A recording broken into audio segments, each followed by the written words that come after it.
जय बागेश्वर धाम सरकार, जय बालाजी सरकार। दोस्तों, आप सभी लोग जानते हैं कि नववर्ष बहुत जल्द आने वाला है और हम आपको पहले ही इस नववर्ष की बहुत बहुत हार्दिक शुभकामनाएं दे देते हैं।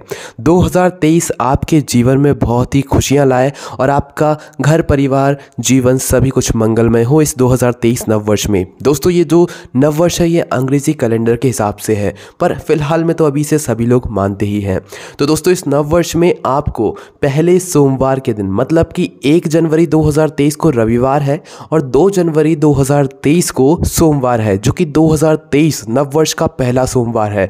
तो दोस्तों, इस दिन आपको कुछ विशेष उपाय करने से बिल्कुल नहीं चूकना चाहिए, क्योंकि इन उपायों से आपका जो ये नया साल है वो बहुत ही खुशहाल, बहुत ही मंगलमय, बहुत ही अच्छा होने वाला है। तो हम आपको कुछ ऐसे विशेष उपाय बताने जा रहे हैं जो कि आपको इस नववर्ष के पहले सोमवार को ज़रूर करना है। सबसे पहली बात दोस्तों, अगर आप लोग शिव जी के मंदिर इस सोमवार को 1 लोटा जल चढ़ाने जाते हैं तो आपको 1 लोटा जल अगर आप अपनी मनोकामना के लिए चढ़ा रहे हैं तो उसे किस प्रकार से चढ़ाना है वो हम आपको सबसे पहले बता रहे हैं, ठीक है। तो 1 लोटा जल आप शिव जी के ऊपर चढ़ाने के लिए जा रहे हैं तो 1 लोटा जल आपको 5 स्थानों पर चढ़ाना है अपनी मनोकामना पूर्ति के लिए, ठीक है। कैसे चढ़ाना है वो आप लोग सुनिए। प्रातःकाल सुबह सुबह शिव जी के मंदिर 1 लोटा जल लेकर पहुंच जाइए। 1 लोटा जल को सबसे पहले सीधे शिवलिंग पर नहीं चढ़ाना है। सबसे पहले आपको शिवलिंग के ऊपर जो गणेश जी का स्थान होता है, सबसे पहले थोड़ा सा जल वहां पर चढ़ाना है, जो कि जलाधारी के राइट भाग में होता है ना। उसके बाद दोस्तों, आपको थोड़ा सा जल कार्तिकेय जी के स्थान पर चढ़ाना है, जो कि जलाधारी के लेफ्ट भाग में होता है। उसके बाद दोस्तों, आपको थोड़ा सा जल अशोक सुंदरी वाले स्थान पर चढ़ाना है, जो कि जलाधारी के बिल्कुल बीचों बीच जो नाग देवता बने हुए होते हैं या मोटी सी लाइन होती है उस स्थान पर चढ़ाना है, ठीक है। अब अगला जो आपको जल चढ़ाना है वो आपको शिव जी की जो कटी भाग रहता है वहाँ पर चढ़ाना है। मतलब जो पार्वती जी का हस्तकमल रहता है, हस्तकमल के ऊपर शिवलिंग रखा हुआ होता है और शिवलिंग के गोलम गोल जो भाग रहता है वो कटी भाग होता है, ठीक है। तो आपको थोड़ा थोड़ा जल पूरे कटी भाग पर गोलम गोल जो है समर्पित करना है, ठीक है। पूरे गोलम गोल आपको समर्पित करना है कटी भाग पर, है ना। उसके बाद आखिर में जाकर आपको क्या करना है कि जो 1 लोटा जल है वो जितना भी आपके लोटे में जल बचा हुआ है वो पूरा आपको शिवलिंग के ऊपर समर्पित कर देना है और समर्पित करने के बाद भगवान से अपनी मनोकामना बोल देना है ना। इस प्रकार से आपको अगर जल समर्पित करते हैं इस नववर्ष के पहले सोमवार को तो भगवान शिव आपकी जो मनोकामना होगी वो जरूर पूर्ण करेंगे। उसके बाद दोस्तों, अगले उपाय की बात करें तो आप अपनी विशेष मनोकामना के लिए 108 चावल के दाने का विशेष उपाय कर सकते हैं।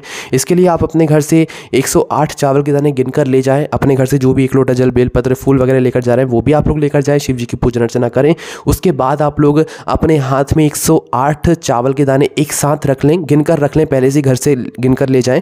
108 चावल के दाने अपने घर से गिनकर लेकर जाने के बाद शिव जी की शिवलिंग के ऊपर अपने सीधे हाथ की हथेली से अपनी मनोकामना को करते हुए समर्पित कर दीजिए। और विश्वास मानिए, इस साल के नववर्ष में अगर आप 108 चावल के दाने समर्पित करते हैं तो भगवान शिव जी आपसे बहुत प्रसन्न होते हैं। उसके बाद दोस्तों, अगर आप लोग बहुत कर्जे में दबे हुए हैं, कर्जा मुक्ति का कोई विशेष उपाय करना चाहते हैं तो यह वाला सोमवार बहुत ही विशेष है, ज़रूर कीजिएगा। अगर आपके ऊपर बहुत सारा कर्जा है, कर्जा को चुकना चाहते हैं, मतलब छुटकारा पाना चाहते हैं कर्जे से, तो ये उपाय कीजिए।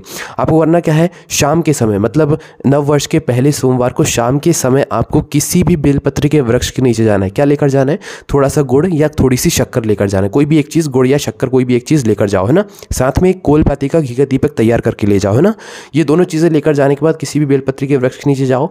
वहाँ पर जाने के बाद सबसे पहले आप लोग गुड़ लेकर गए तो गुड़ का वहाँ पर भोग लगा दीजिए, मतलब समर्पित कर दीजिए। शक्कर लेकर गए, थोड़ी शक्कर समर्पित कर दीजिए।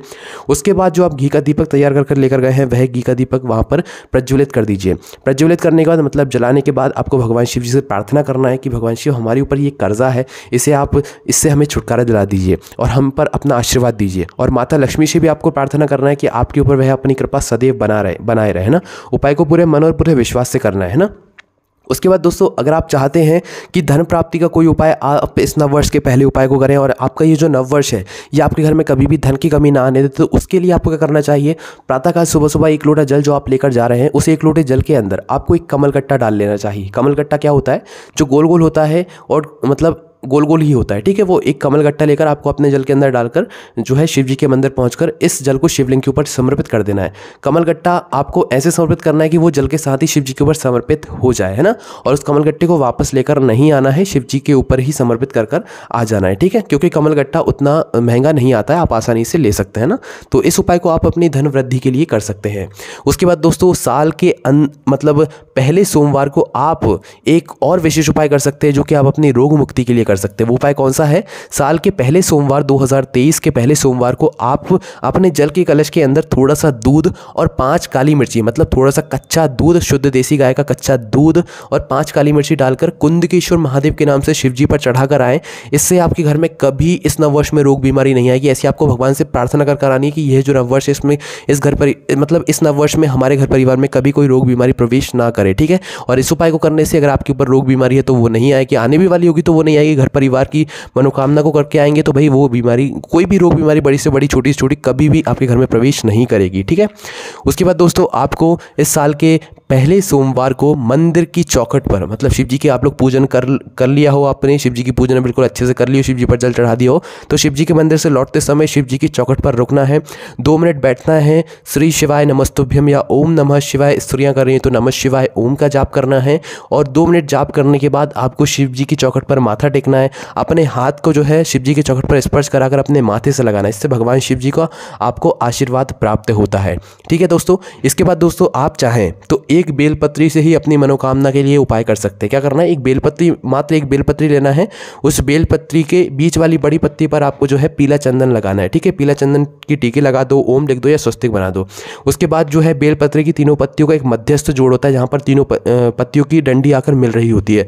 उस मध्यस्थ जोड़ पर थोड़ा सा शहद लगाकर शिव जी की शिवलिंग के ऊपर समर्पित कर दो और भगवान से अपनी मनोकामना बोल दो। चाहो तो बोलो, चाहो तो मत बोलो, क्योंकि भगवान इस उपाय को करने से आपके जीवन में आनंद की अनुभूति आपको प्राप्त कराते हैं।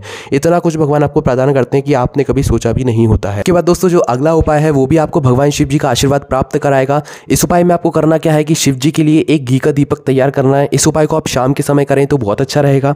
इस उपाय में आपको एक घी का दीपक गोल बाती का तैयार करना है। उस घी के दीपक में, गोल बाती के दीपक में आपको जो है थोड़ी सी काली तिल डालनी है। भले 1 से 2 काली तिल के दाने डालो, पर थोड़ी सी काली तिल आपको उस दीपक के अंदर डाल लेनी है।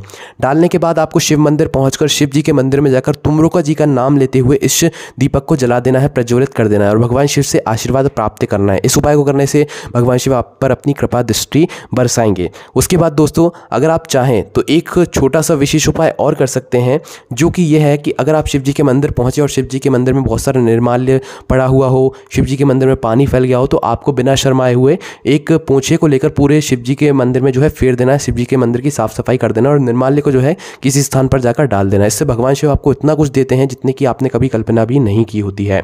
उसके बाद दोस्तों जो आखिरी हम आपको उपाय बताने जा रहे हैं वो शादी विवाह का है। अगर कोई लड़का लड़की ऐसा है जिसका शादी विवाह नहीं हो पा रहा है तो बस 1 लोटे जल से ये उपाय कर ले, उसका शादी विवाह निश्चित ही बहुत जल्दी पक्का हो जाएगा। उसको करना क्या है? 1 लोटा जल लेकर जाना है। 1 लोटा जल उसे किस प्रकार से चढ़ाना है वो आप लोग सुनिए। 1 लोटा जल उसे सबसे पहले शिव जी की शिवलिंग के ऊपर जो जलाधारी होती है, जलाधारी के ऊपर जो अशोक सुंदरी का स्थान होता है उस स्थान पर थोड़ा सा जल चढ़ाना है, ठीक है। अशोक सुंदरी के स्थान पर पहले जल चढ़ाना है, फिर गणेश जी के स्थान पर चढ़ाना है, फिर कार्तिक जी के स्थान पर चढ़ाना है, फिर कटी भाग पर चढ़ाना है, फिर शिव जी की शिवलिंग के ऊपर चढ़ाना है, फिर वापस से आखिर में जाकर आपको वापस से अशोक सुंदरी वाले स्थान पर जितना बचा हुआ जल है वो पूरा समर्पित कर देना है। इस प्रकार से अगर आप लोग जल चढ़ाते हैं और अपनी मनोकामना भगवान शिव से बोलते हैं कि आपका विवाह जो नहीं हो रहा है, जो अड़चनें आ रही हैं, ऐसा आशीर्वाद प्राप्त करते हो तो निश्चित ही आपका विवाह बहुत जल्दी पक्का हो जाता है। ये बहुत ही विशेष उपाय है, जरूर करके देखिए। 2023 नववर्ष के पहले सोमवार के लिए हमने आपको बताया है और कमेंट में आप अपने मन में जो भी आप भगवान से कहना चाहते हैं वो प्लीज़ कमेंट करके ज़रूर बताइएगा। कोई भी समस्या आती है तो कमेंट करके पूछ सकते हैं। जय बागेश्वर धाम सरकार, जय बालाजी सरकार, जय बागेश्वर महादेव।